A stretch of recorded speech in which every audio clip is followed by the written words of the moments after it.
Welcome to the Power of Music podcast, brought to you by JM International. Get ready to explore conversations with those making a difference through music.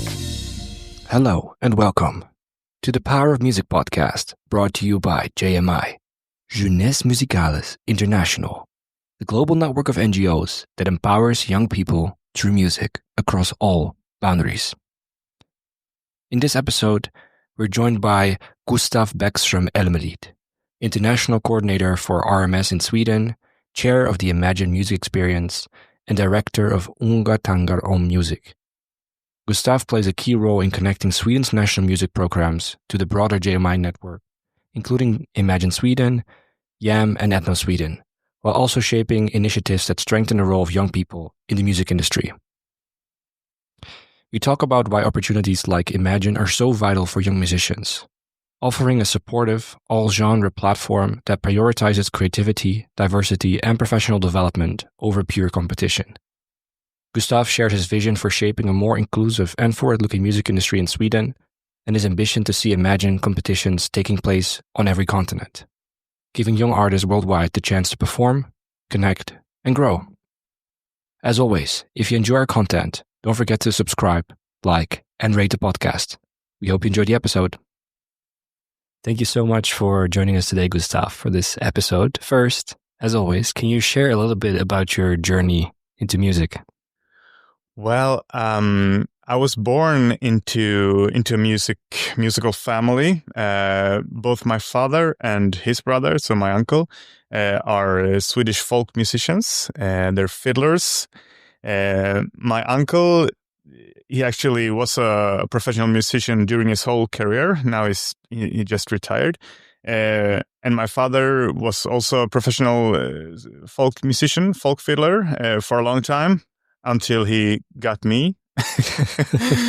And he actually said something like that. When you were born, I stopped touring and started working like project manager and director and things like that, which was where he ended up for the rest of his career. So I basically grew up with I should also say that my father, he founded a big folk music festival in the town where I was born in Sweden. So that made me also grow up on that festival, basically. So every summer I spent on that festival and meeting people from all over the world, musicians from all over the world and culture from all over the world. So that was just amazing. And that's what I'm really realizing now as a grown-up, how fantastic and how privileged I was to be able to grow up like that. So I guess I was inspired from the start by both my father and my uncle. I used to have my uncle as a fiddle teacher when I started to play the Suzuki violin as a 6-year-old. But I don't think that was a good idea because I couldn't see him as a teacher, as someone who I really should listen to as a 6-year-old. So I saw him more as a funny uncle. So I actually stopped playing violin or the fiddle. But then I started to play the guitar instead. So seeing my uncle and my father doing everything what they did with music, but also so much within the folk music and world music genre. I actually, when I started to play the guitar, I did a little revolution against that genre. Started playing punk rock music instead in different bands. So I played a lot of like a little bit harder music, I guess you could say, with electric guitars and it's distortion on the guitar and things like that. But then I started at a music folk high school, music education outside of a city called Uppsala, and that's also like a big moment in my life within how I encountered music in different ways, because that really was an eye opener for a lot of new music again. I started to sing in vocal groups. I played in new bands and things like that. And so that's, but that was also the time in my life when I went over a little bit after that year. I went over a little bit to the managing side. I guess no matter how you put it, I guess it's from seeing what my father has done and being inspired by that. So I guess it's in my blood somehow to be on the other side, not playing as much, but more coordinating, managing, having ideas, starting up things, and being some kind of leader. I guess it comes quite naturally. I try to be humble and not taking space, just being like one observer in the room, making everyone in the room talk and making it possible for them to say what they want to say, but still have some kind of overlooking view to see that we're going forward, we're doing good things in whatever project it is. So that's like the background. And then, of course, several jobs, several projects, several institutions and things like that has led me to what I do today. And I think this is the unique situation that, because you've talked a bit about your dad, there is actually an episode with your dad. So if you look for Magnus Bäckström, you can go back in the episode list and listen to hear more. So what I heard is that, okay, you got brought up in this fiddler family. So you had that, then you did this very, in my opinion, Swedish thing of playing very loud music. And then you went a little bit back maybe to the roots of the more folk music, but you did end up in Imagine, which maybe, I've been to many Imagines and there's always a lot of beautifully loud guitar music. So maybe there's a fit there. How did that happen? Yeah, for me, it feels like just a coincidence that I ended up in an organization that also is involved in the things from my past, from my history. But I started to work as a regional project manager for Imagine in that region where I used to live at that time.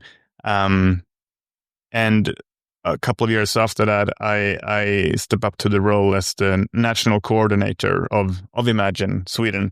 I don't know if we should say what Imagine is. Please. Maybe, yeah. So it's one of JMI's program, one of the biggest programs. It's a music competition and meeting place for young musicians and artists aged 13 to 21, and it's open for all styles of music, so all genres are welcome. And it is a competition where we have a jury that they're giving feedback, constructive feedback to every participant on every level all over the world, but also giving prizes and deciding who is going further to the next level of competing, like from a pre-selection to a regional final to a national final to an international final. So that's the competing part of Imagine, but then it's also a meeting place where the young participants meet each other. They meet people from the music business. They get to network with both the participants and the music business professional. They can try and see how their music is, how it works, like being on stage for the first time, playing up some music from Spotify or anything, and get feedback from the professionals. They really get to see how the music business works through lectures and workshops and everything. So they grow both as human beings and as musicians. So they learn how it's all connected. So that's the Imagine program, and we are a lot in. There's a lot of countries in Europe that joins the program, but also in Africa, South America is on their way. So in the end, hopefully, we have the whole world in it. So I was the national coordinator for Imagine Sweden, and then ended up being the chair of the Imagine committee for JMI as well. So now I work regionally, nationally, and internationally with this program, and it's just. I should say also that I've been a participant myself when I had the right age. I didn't even know that. Yeah, it was amazing. It had the program had another name in Sweden at that time because this is like over 20 years ago now. So, but yeah, I used to be a participant, and so it was very easy for me to say yes to the job in the beginning, since I know how important and how great this program is. Did you make it far into the competition, or? I advanced to the regional final, but there it stopped. Is there proof of this? Can we find your show somewhere online? That was another era. Technical. We didn't record things as we do now. But my band, of course, we were still on Spotify and things like that. So the band is possible to hear, but the performance, unfortunately, not. Looking back of all these years of imagining these various roles, it's a difficult question if you've been involved for so long. But what is your memory that comes to mind first? What are your favorite moments?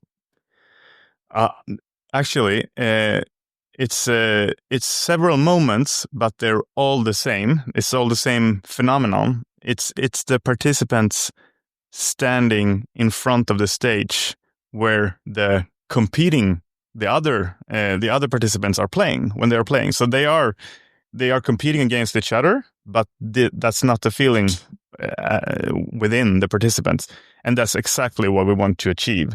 So when you play, all of your new friends are in front of the stage and just cheering and gives you energy. And then, of course, you do the same to them. And all of those moments, they're like every event we arrange. We see the same thing, and I'm just so happy every time I see it. So that would be the thing I would pick as a typical Imagine phenomenon. It's just amazing.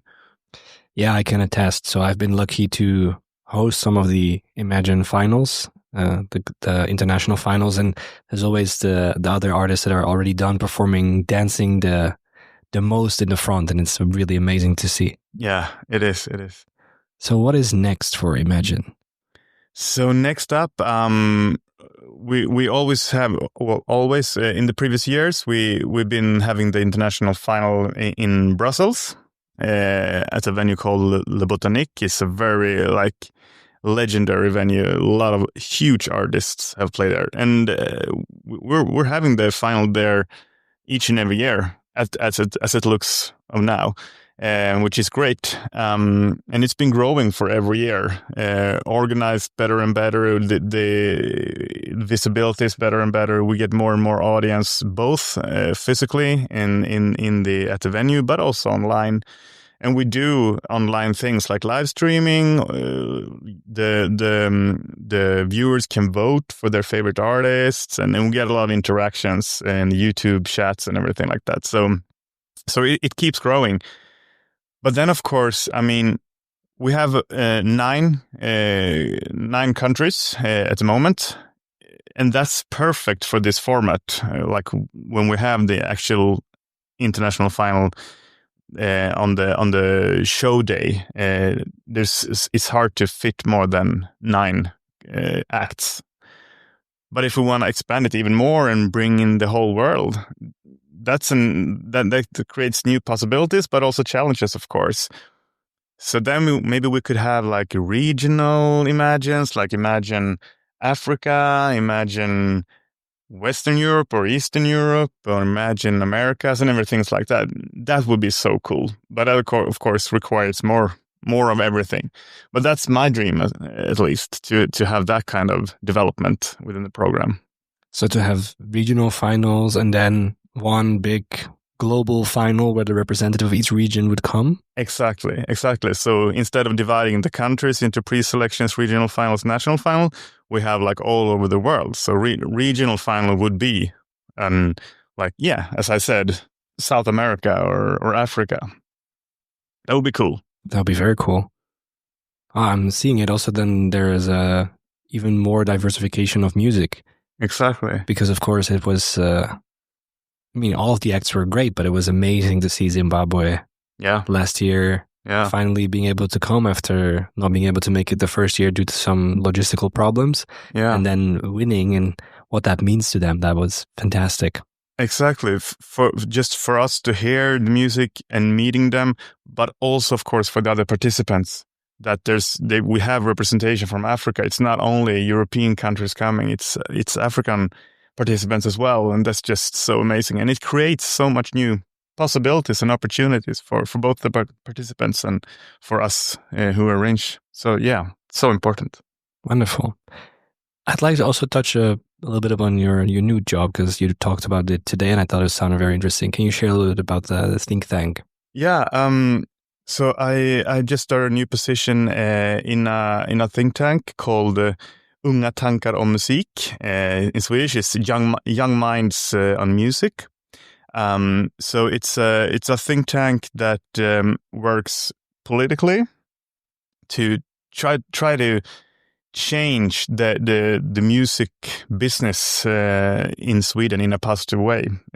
Try to think long term. What can we do now, and how can we act now to make positive progress both now and in the future? And of course, we can do that in a lot of different ways. But politically, of course, it's really important. We have meetings with the culture minister. We have meetings with all the political parties involved in forming the culture, and the budget culture, but also the political agenda for the culture. We work artistically with different projects, and we work like educationally. We learn from each other. So we gather about 40 members that all sits in the think tank for 4 years. They have a mandate for 4 years, and then they're kicked out, no matter how good they are. So, but that also creates a dynamic or organic life for the think tank. So after your 4 years, you're out, but that also means that we elect 10 new members every year, and 10 of them are quitting. So it's very organically there. And the members, they are supposed to represent at least the whole music business or the music life in Sweden. So it's all genres, all professions within the music business. So it's not only musicians, it's agents, it's managers, it's technicians, everything you can think of within the music business.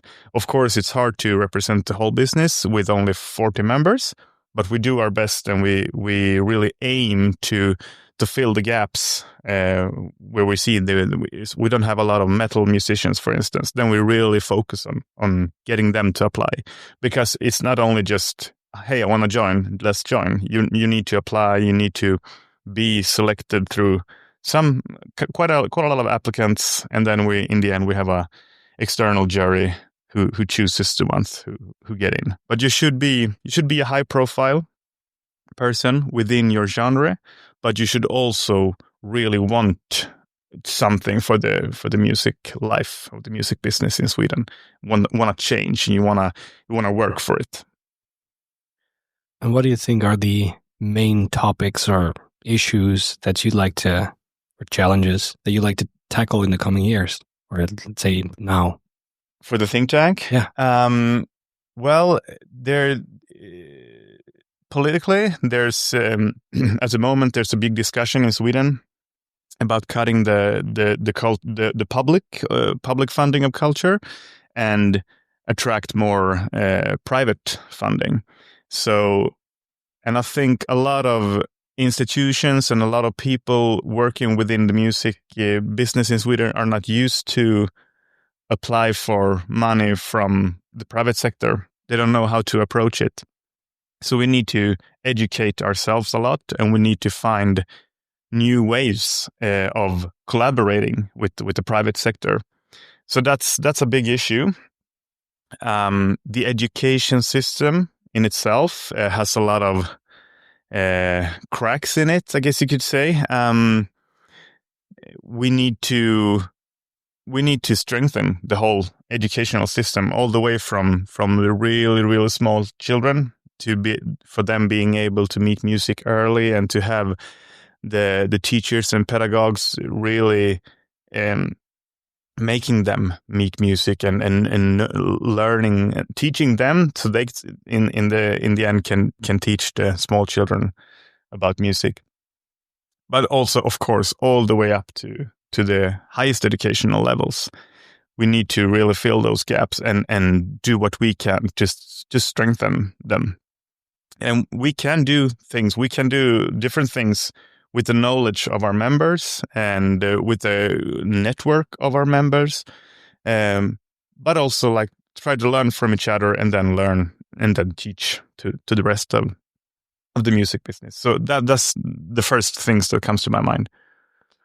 For the people that are listening that are also cultural leaders, cultural organizers, managers, what do you think are the most important skills today to have as a manager, cultural leader, leading an organization? Well, I would say be open-minded. You really need to be open-minded. It's so important to meet and to know how to meet and be respectful when you meet people from so many different backgrounds, socially, economically, geographically, culturally. You got to be open-minded. You got to show respect. And it's so important to network. But if you're not networking honestly, it will show. So be humble, be honest, be a nice person, and that will come back to you in a positive way. And of course, you need to be organized. Well, need, but it's good if you're organized. It's so many different challenges you need to tackle. There's so many people who are hopefully there's so many people engaged in what you do and your organization, but they also have a lot to say and to think and maybe want to have an impact in your organization. You need to be able to be organized and to be able to meet all those thinking about your organization. So I guess I'm thinking now from my own perspective, but that's what I would say. It's important for me, at least, and it's good. I prefer. I think it's nice if you have a broad perspective. That you encounter a lot of different genres, because it's so the music life is so diverse, and if you only like stay within your genre, your whole like perspective becomes so narrow. So yeah, I would say try to encounter as many genres as possible. Another topic that has become increasingly relevant within JMI is the topic of inclusivity and diversity. We have the Play It Loud program, the newfound Idea Committee. Are there specific things you're doing in such a big event as Imagine in Sweden, because I know how big it is there, to ensure diversity, inclusivity, equity, accessibility? Yeah, we do. We do everything we can. How we approach the participants, how we meet when they come to our events, how we meet them with respect, with like being the grown-up in the room, taking responsibility for them, making them feel comfortable and safe. That's one thing about it, with the respect for the participants. Then it's how are we how do we want to be viewed when we do posters and we do social media marketing and things like that. Who do we put in the front? Who do we want to show so that everyone can feel welcome? Then, of course, in itself, the Imagine program is open for all styles, all genres, all backgrounds, and it's almost always, I would say always, at least in Sweden, I think it's all over the world, free to apply, free to join. It's no cost for you to join. When you just click the button apply, then you're automatically put on a stage with the professional backline, with the professional project managers, and the whole event that's professional, just for free. And so you don't have to be privileged. You don't have to have parents that can drive you everywhere or pay fees to join things. It's free. It should be easy to join in that way. And then, of course, we need to think, where do we have the events? Where do we market the events and things like that? Which organization is running the event? Because that also attracts different types of youth. Who do we collaborate with? And things like that. So I think all of those parts are very important, but there's always room for more. One thing regarding gender balance that we could see during the pandemic was that we had a huge drop-off in bands and a big increase in solo artists. Of course, it's quite natural. You're playing alone. But what happened with the gender balance was that the guys who used to be the most percentage, they lowered, and the girls went up to the top. So that was quite an interesting change. Now, after the pandemic, we have, at least in Sweden, the bands are coming back, which means there are so many guys and not so many girls in comparison, which is, something we need to look up. And I think actually one of my favorite things about Imagine is that incredible diverse, at least in terms of the music, right? So there can be a jazz trio followed by a metal band, followed by a rapper, followed by very poppy. And I love that. It's something fantastic. I've never seen that. It's very different than other competitions that mainly attract maybe one type of genre or just traditional bands or just rappers. And I think that's a big strength. Yeah, it is. And I guess that's why, for me at least, that's why I can't leave the program. I need to have it. I need to work with it because, it's so diverse in so many ways. And it's just like the core of Imagine, being open to everyone. And it's just amazing. And it's also amazing to see the participants who never experienced this type of music before. And when you get a classical musician meeting a hip-hopper or a metal musician, and they're like, "Oh my God, I have never heard about your music. I didn't know it exists." And maybe they could collaborate in the future. We've seen things like that happen quite a lot. So that's just amazing. Do you know of any of the acts or bands that kind of had a decently sized career or breakthrough after Imagine? Well, if you look historically, Mm-hmm. I don't know if you heard about a band called the Cardigans. Mm-hmm.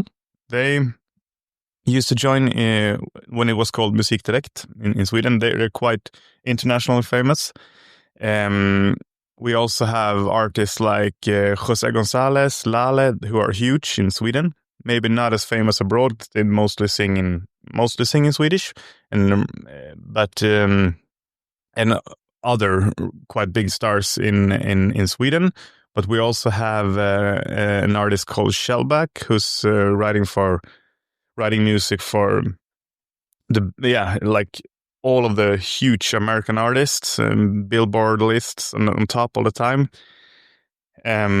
Well, of course, I'm most familiar with the Swedish success, but we also have a heavy metal band called Sabaton, which they're touring all over the world. They're huge within that genre. They're also been part of Imagine. But now it's more exciting now, and it's more relevant, according to me, to see how our future stars are doing. Those who are participating now and some years ago, and see their development. And it's really exciting. You've met some of them from Sweden in the international finals. Mm-hmm. All of them are still playing. In the previous 5 years, so they're still playing, and I see development all the time. And I'm just waiting for the big breakthrough for a lot of them. Awesome. If people want to connect with you personally, want to know more about Imagine or Imagine Sweden, where can they find you? Where can they find Imagine? So Imagine Sweden is just simple, a webpage, just imaginesweden.se. And it's for the international, it's imaginemusicexperience.com, I think. I'm pretty sure. But of course, JMI's website, jmi.net, you find everything, and all the social media. We're on Facebook, Instagram, TikTok, YouTube, of course. So everywhere, just Google us and you'll find us in 2 seconds. And you personally? Me personally, social media wise, I'm not on Instagram actually. I made a decision some years ago. I can't put my so much time in my life having 2 different social media. So I ended up only having Facebook. So I'm on Facebook, just my name. And I don't have a web page, but I'm connected to all the organizations that I've just mentioned. So you'll find my contact number and email there. As always, very last question. Yeah. What is the power of music? The power of music. For me, it's music is so much. It is my life. And of course, hence, it's so much. It's the way, it's the path to peace. It's the path to understanding. It's that universal language that just connects the whole world. It's building bridges. It's actually quite a lot of what JMI stands for. Amplifying hope, just crossing boundaries, just connecting people from all over the world. And I can't imagine again, but I can't imagine a world without music. It would be quiet and so lame and and no, it's just everything that's positive. I mean, like, where else can you have people from all over the world? Because everyone in the world is connected to music somehow, whether you playing or just listening or which genre you prefer, you are connected somehow to it. And by that, you can also connect to other people. And it's not everything in the world that works that way, that has that ability to connect people. And I think it's so important. Thank you so much, Gustaf. Thank you. Thank you very much for listening. If you want more information about JM, or you would like to get involved, visit www.jmi.net. At JMI, we are on a mission to make the world more musical. That's why we created Mubazar, a digital platform that helps us manage all our musical activities across 80 countries worldwide, connecting musicians with opportunities to grow both personally and professionally. If you are a music professional looking for a better way to manage and promote your music activities, check out Mubazar. Created for music organizers, by music organizers, Mubazar allows you to run music competitions, workshops, camps, auditions, masterclasses, awards, events, and much more. Mubazar offers custom application forms, payments for your activities, jury tools, translations, analytics, and more. Mubazar is fast becoming the best place for musicians to find and apply for music opportunities online, and you can sign up today for a free organizer account by going to www.mubazar.com, registering, and then requesting to upgrade to an organizer on the right-hand menu. For more info, don't hesitate to get in touch via support@mubazar.com. It would mean a lot to us if you could give us 1 minute of your time and rate and review the podcast. In case you have any suggestions or would like to be one of our next guests, feel free to reach out to us through the JMI socials.